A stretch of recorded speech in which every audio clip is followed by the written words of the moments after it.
तो रास्ते में दो मनाजिर मैंने जो देखे, वो दो मनाजिर देखने के बाद मैंने मुनासिब समझा कि इसी मौजू पर आपके सामने कुछ बात की जाए।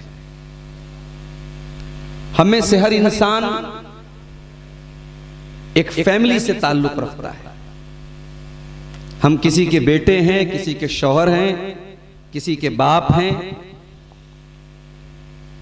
हम एक फैमिली के मेंबर हैं, परिवार के सदस्य हैं, एक खानदान के फर्द हैं।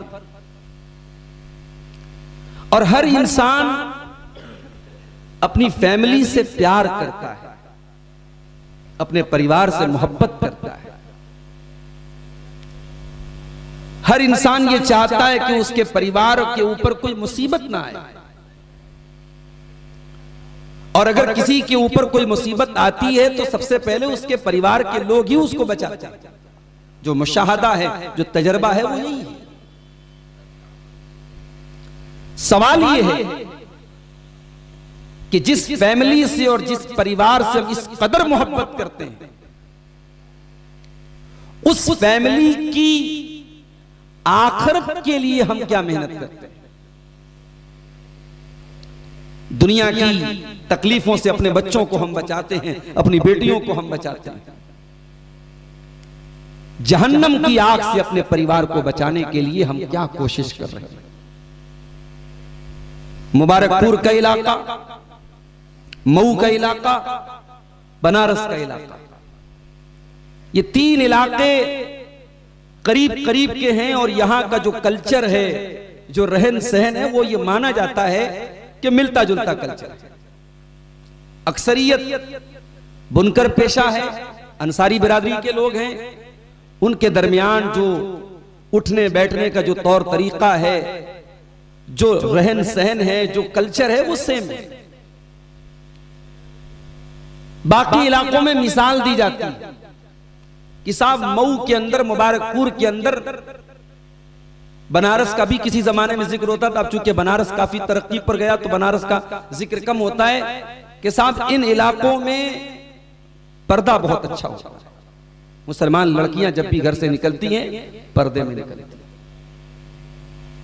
इन इलाकों में आपको बेहयाई नहीं मिलेगी, उरियानियत नहीं मिलेगी, दीनदारी है। आप किसी मुबारकपुर के अंदर, मऊ के अंदर आप चले जाएं, आपको लोगों के अंदर दीनदारी मिलेगी। ये मिजाज था, ये तसव्वुर था, ये एक इमेज थी इन इलाकों की। आज हालात क्या है?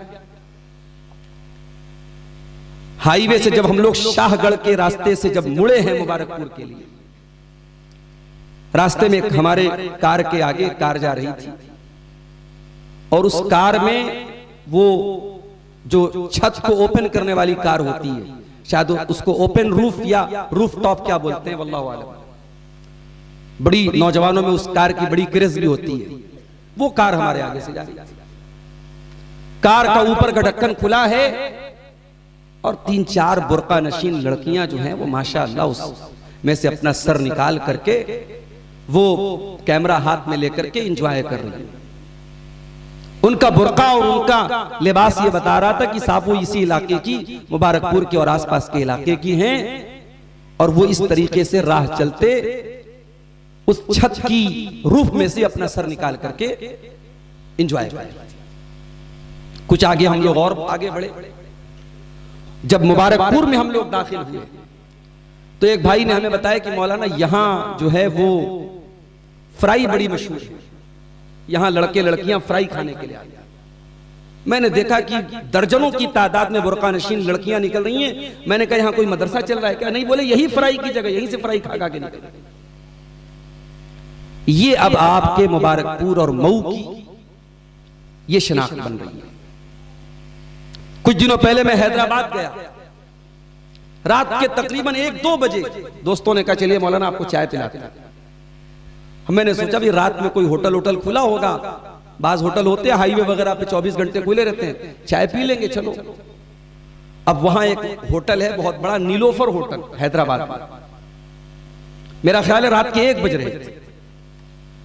आप यकीन करें रात को 1 बजे जब मैं वहां पहुंचा हूं, वो जमघट है मर्दों का, औरतों का, नौजवान लड़कों का, लड़कियों का, और उसमें मोस्टली ज्यादातर मुस्लिम नौजवान लड़के, वो इलाका भी मुसलमानों का था।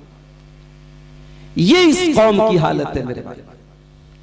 मटर गश्ती करना, बेहतरीन खाने पकाने पर, खाने पीने की चीजों पर तवज्जो देना, घूमना फिरना, बेपर्दगी, बेहयाई, अब ये इस कौम की पहचान बनती चली जा रही है। सिर्फ मेट्रो सिटीज की बात नहीं है, सिर्फ बड़े शहरों की बात नहीं है।